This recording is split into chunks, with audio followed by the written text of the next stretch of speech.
आज एक ऐतिहासिक निर्णय कोर्ट का हुआ है। जिस तरह से आज पूरे दिन का घटनाक्रम आप सबको मालूम है, किस तरह से भोपाल से जबरदस्ती दबाव में पुलिस को 350 किलोमीटर दूर झाबुआ भेजा जाता है, वहां गिरफ्तारी करी जाती है, फिर भोपाल लाया जाता है, फिर हर थाने घुमाया जाता है, उसके बाद स्पेशल मजिस्ट्रेट को बिठाया जाता है। और जब स्पेशल मजिस्ट्रेट के सामने हम लोग गए तो हमारा उद्देश्य एकदम साफ था। हमने सत्य की लड़ाई लड़ रहे हैं, राहुल जी के सिपाही बनकर लड़ रहे हैं, और ये सीधे सीधे हमारा था कि अगर हमको जेल जाना पड़े हम जेल जाने को तैयार हैं। हमने मजिस्ट्रेट जी के सामने साफ साफ अपनी बात रखी कि ना हमको लॉयर चाहिए, ना हम किसी तरह का माफीनामा देंगे, और ना ही हम जमानत की अर्जी देंगे। जो निर्णय करना है आप सीधा निर्णय कीजिए। और जज साहब ने बिना किसी जमानत के आवेदन के, बिना किसी लॉयर के उपस्थिति में सीधे अपना निर्णय ये दिया कि पुलिस ने जो गिरफ्तारी करी थी वो पूरी तरह असंवैधानिक थी, गलत थी, अन्यायपूर्ण थी,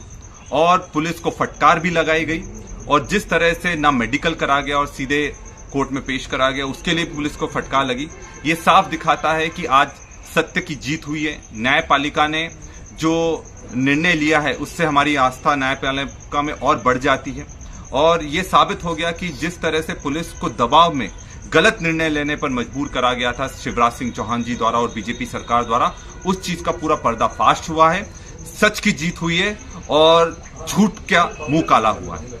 साथियों, मैं आज जो विक्रांत भूरिया का जो अरेस्ट हुआ है,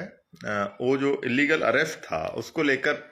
एक लीगल पॉइंट है, वो आप लोगों से शेयर करना चाहता हूं, क्योंकि इस तरीके के हालात आप लोगों के साथ भी हो सकते हैं। और उसको लेकर सुप्रीम कोर्ट और हाई कोर्ट के नियम क्या हैं, उनके जजमेंट्स क्या बोलते हैं, इन सब चीजों की जानकारी हमको होना चाहिए। तो विक्रांत भूरिया की जो आज अरेस्ट हुई थी उसका उदाहरण देकर मैं आपको बताऊंगा कि किस तरीके से ये जो अरेस्ट थी वो गलत थी, और उसमें उल्टा जो रेलवे थाने के जो टीआई हैं उनके खिलाफ एट्रोसिटी का मामला दर्ज होना चाहिए। तो जो धाराएं लगाई गई थी विक्रांत भूरिया पे, वो सारी धाराएं जो है जमानती धाराएं थी, और उनमें जो मैक्सिमम सजा है वो 6 महीने उसमें मैक्सिमम सजा थी। जो धारा 143 लगाई गई है, 145 और 147, ये जो धाराएं हैं इनमें जो मैक्सिमम सजा है जो 6 महीने की सजा है। और सुप्रीम कोर्ट का जो अर्नेस कुमार का जो जजमेंट है, और हाई कोर्ट का जस्टिस श्रीधरन का, जरीना बेगम का जो जजमेंट है, दोनों जजमेंट ये बोलते हैं कि ऐसे मामले जिनमें सजा 7 वर्ष से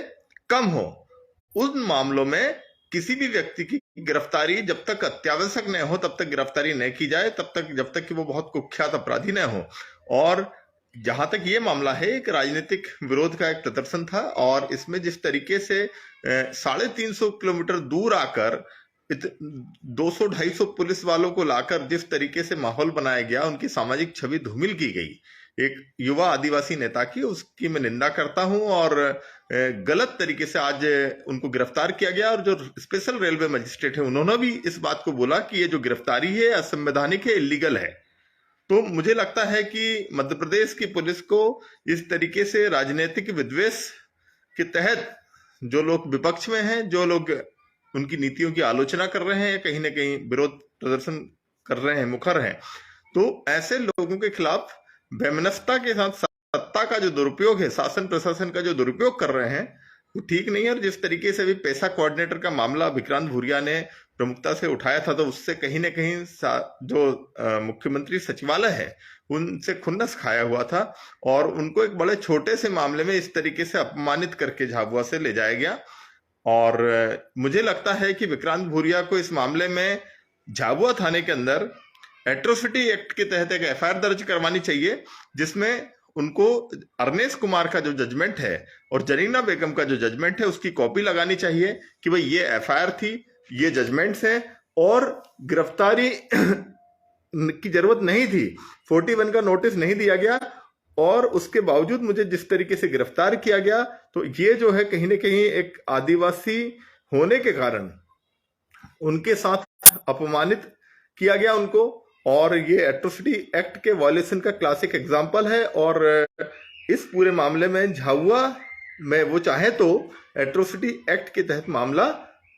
रेलवे पुलिस के जो लोग हैं जिनको कानून का जानकारी नहीं है, जिन्होंने कानून को ताक पे रखकर उनको उनकी सामाजिक गरिमा को ठेस पहुंचाई है, उनके खिलाफ एट्रोसिटी एक्ट के तहत मामला बनता है। और मेरी सलाह है विक्रांत भूरिया को कि उनको इस मामले में वो जो रेलवे के टीआई हैं और जो जीआरपी के जो लोग हैं उनके खिलाफ एट्रोसिटी एक्ट के वॉयलेशन का मामला झाबुआ थाने में दर्ज करवाना चाहिए। और जस्टिस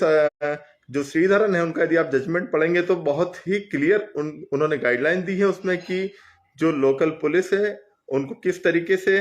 इसको करना चाहिए, और जो झाबुआ एसपी हैं उनको भी इस पूरे मामले को संज्ञान में लेना था कि किस तरीके से बहुत छोटे से मामले में इस तरीके से जो अरेस्ट किया गया है यूथ कांग्रेस के स्टेट प्रेसिडेंट को, और वो एक बड़े आदिवासी नेता हैं, युवा नेता हैं, और उनकी सामाजिक छवि को जिस तरीके से धूमिल किया गया है, तो मुझे लगता है कि कहीं ना कहीं रेलवे एसपी को उनसे बात करनी थी। और इस तरीके से बड़ा दुर्भाग्यपूर्ण घटनाक्रम जो रहा आज, उससे लॉ एंड ऑर्डर भी बिगड़ सकता था,